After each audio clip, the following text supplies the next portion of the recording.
Star Bharat पर telecast होने वाला टीवी सीरियल राधा कृष्ण की कहानी में आप देखेंगे आज रात के एपिसोड में कुछ ऐसा हुआ जिसमें राधा रानी समझाने की कोशिश करती है सांब को और उससे ये कहती आती है नजर कि सांब, इस आश्रम में हर कोई तुमसे बहुत ही ज्यादा प्रेम करता है, यहाँ तक कि मैं भी तुमसे अधिक प्रेम करती हूँ। सांब राधा की तरफ देखता है और उससे कहता है कि नहीं, आप मुझे प्रेम नहीं करती, आप हर वक्त मुझे बस सताती रहती हैं। तभी वहां पर अच्युता जी आती हैं और सांब को समझाने की कोशिश करते हुए कहती हैं, तुम्हें शिक्षा देने के लिए मुझे ये सब करना पड़ा, किंतु मैं तुमसे अत्यंत प्रेम करती हूँ, ऐसा राधा तुम्हें समझाने की कोशिश कर रही है सांब। फिर अच्युता जी सांब को और भी ज्यादा समझाती हैं और कहती हैं कि आज तुम्हें मौका मिला है पुत्र, जाओ अपने गुरु से क्षमा मांगो और अपनी सारी शक्तियाँ वापस ले लो। और इस बार सांब को समझ आती है अच्युता जी की बात और वो उनकी बात मानकर अपने गुरुदेव के पास क्षमा याचना करने के लिए पहुंच जाता है। जैसे ही गुरुदेव के पास वो जा रहा होता है, राधा ये सब देखकर बहुत ज़्यादा प्रसन्न होती हैं और कृष्ण से वार्तालाप करते हुए कहती हैं, कृष्ण, ये बहुत ही अच्छा हो रहा है, मुझे लगता है अब सांब सुधर रहा है। दूसरी ओर आप देखेंगे कि गुरु सांदीपनी के पास जाता है सांब क्षमा मांगने के लिए, लेकिन गुरु स्वीकार नहीं करते। वो क्रोध में आकर के कहते हैं, पहले कृष्ण से जाकर माफ़ी मांगो, अगर वो तुम्हें क्षमा कर देगा तो मैं भी तुम्हें क्षमा अवश्य कर दूंगा। सांब कृष्ण का नाम सुनते ही आग बबूला हो जाता है और वो कहता है कि नहीं, मैं कृष्ण से क्षमा नहीं मांगूंगा।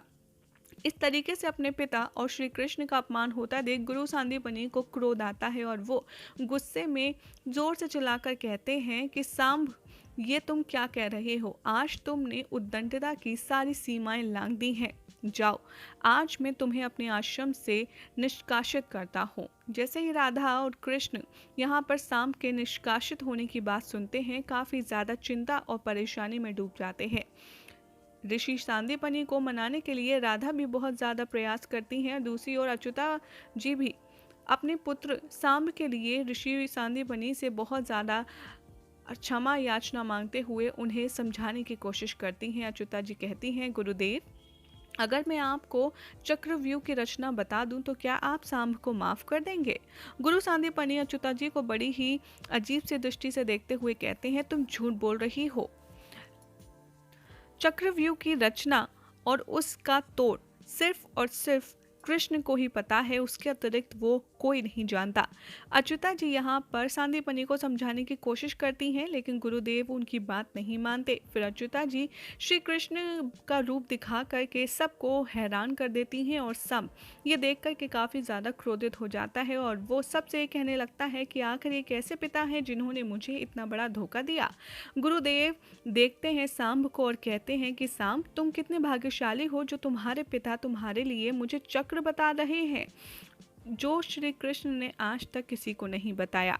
सांब कृष्णा की ओर बहुत ही ज्यादा क्रोध भरी निगाहों से देखता है और कहता है, ये मेरा भाग्य नहीं अपितु मेरा दुर्भाग्य है कि कृष्ण मेरे पिता हैं। सांब के मुंह से ये बात सुनकर श्री कृष्ण को काफी बुरा लगता है और वो काफी ज्यादा उदास हो जाते हैं। सांब कहता है, गुरुदेव के सामने मैं कभी इस बात को नहीं भूल सकता कि इन्होंने मेरे साथ इतना बड़ा छल किया है।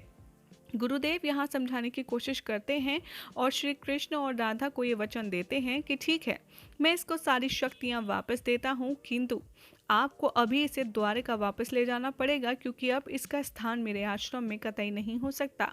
श्री कृष्ण मजबूरन सांब को वहां से द्वारका वापस ले जाते हैं और दूसरी ओर आप देखेंगे कि द्वारका में अपने पुत्रों की वापसी को देख, सारे बच्चों को वापस आता देख घर वाले काफ़ी ज़्यादा खुश हो जाते हैं और ज़ोर शोर से सबका स्वागत करते हैं।